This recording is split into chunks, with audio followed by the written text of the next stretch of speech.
बिहार विधानसभा चुनाव के पहले चरण के मतदान के दिन करीब आते जा रहे हैं। वैसे ही राजनीतिक बयानबाजियां तेज होती जा रही हैं। चुनाव से ठीक पहले बिहार में एनडीए से अलग होकर चुनाव लड़ रही एलजेपी को लेकर बीजेपी नेता लगातार बयानबाजी कर रहे हैं। शुक्रवार को बीजेपी ने एक बार फिर स्पष्ट किया कि एलजेपी बिहार में बीजेपी के शीर्ष नेतृत्व का नाम लेकर वोटरों को गुमराह करने की कोशिश कर रही है। केंद्रीय मंत्री प्रकाश जावड़ेकर ने इस बारे में एक बयान जारी किया है। चिराग पासवान ने बिहार में अपना अलग रास्ता चुना है और वो हमसे अलग होकर चुनाव लड़ रहे हैं। भारतीय जनता पार्टी के वरिष्ठ नेताओं का नाम लेकर वो भ्रम फैलाने की कोशिश कर रहे हैं। ये झूठ बयानबाजी सफल नहीं होगी। भारतीय जनता पार्टी की कोई बी सी डी कोई टीम नहीं है। हमारी एक ही मजबूत टीम है, बीजेपी, जेडीयू, हम और वीआईपी। 4 पार्टियों का हमारा गठबंधन एनडीए मजबूती से चुनाव लड़ रहा है। 3/4 बहुमत से विजयी होगा और हम कांग्रेस, आरजेडी और माले इस अपवित्र गठबंधन का उनको हराएंगे।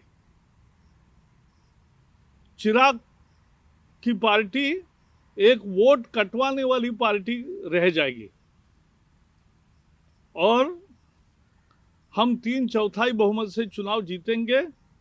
इसलिए इस तरह के भ्रम फैलाने की कोशिश सफल नहीं होगी और इन प्रयासों की हम निंदा भी करते हैं, क्योंकि जब उन्होंने अपना अलग रास्ता चुना है, अब वो केवल एक वोट कटवाने की वाली पार्टी बन के रह गए हैं। तब हमारे नेताओं का नाम लेकर एक भ्रम फैलाने की कोशिश करना सफल नहीं होगी। लोग समझते हैं बीजेपी, जेडीयू, हिंदुस्तान आवाम मोर्चा और विकासशील इंसान पार्टी ये गठबंधन जीतेगा। कांग्रेस, आरजेडी और माले का गठबंधन हारेगा और वोट कटवाने वाली पार्टी बहुत ज़्यादा कोई फर्क नहीं करा सकते, ये साफ हो गया है। और इसलिए हम ये साफ करना चाहते कि दूर दूर से हमारा कोई रिश्ता नहीं और जिस तरह का भ्रम की ये राजनीति है, यह हमें पसंद नहीं है। वहीं जावड़ेकर के बयान को लेकर चिराग पासवान ने कहा है कि बीजेपी नेताओं की ओर से इस तरह की भाषा का इस्तेमाल किए जाने से वे दुखी हैं। क्यों मेरी पार्टी की अपनी सोच नहीं हो सकती, क्यों मेरी पार्टी की अपनी राय नहीं हो सकती, क्यों मैं किसी का वोट ही काटूंगा, क्यों मैं अपनी पार्टी का जनाधार नहीं बढ़ा रहा, ये मेरी सोच मेरी समझ के परे है। पर मैं समझ रहा हूँ कि ये शब्दावली कहाँ से आ रही है। जितने भी भारतीय जनता पार्टी के वरिष्ठ नेता इन सारी बातों को बोल रहे हैं, मैं समझ रहा हूँ कि माननीय मुख्यमंत्री निरंतर इस बात को लेकर परेशान है कि लोक जनशक्ति पार्टी के अकेले चुनाव लड़ने से जिस तरीके से उनको नुकसान होने वाला है, उसकी चिंता। और मुख्यमंत्री जी की शैली रही है, वो खुद तो कभी बोलते नहीं है, वो दूसरों से ही बुलवाते हैं। उस दिन प्रेस कॉन्फ्रेंस भी जब उन्होंने की थी तो उसमें भी आपने देखा होगा कि जिस तरीके से सुशील मोदी जी को बोल रहे थे, कह रहे थोड़ा और क्लियर कीजिए, थोड़ा क्लियर करके बोलिए, तो वो दूसरों से बुलवाना उनकी शैली का उनका हिस्सा रहा है।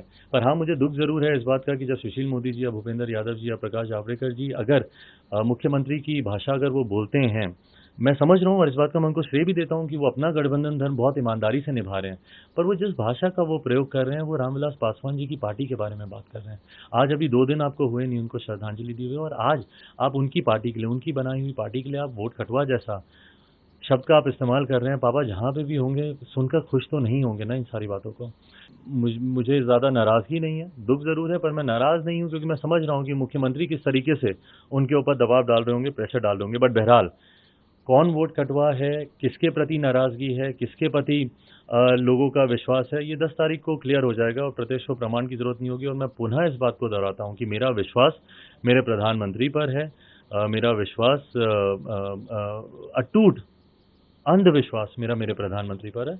और मैं जानता हूं कि आने वाले समय में 10 तारीख को 10 नवंबर के बाद भाजपा के नेतृत्व में, जो कि सही मायनों में डबल इंजन की सरकार उस दिन बनेगी जब भाजपा के नेतृत्व में भाजपा लोजपा की सरकार बिहार में बनेगी।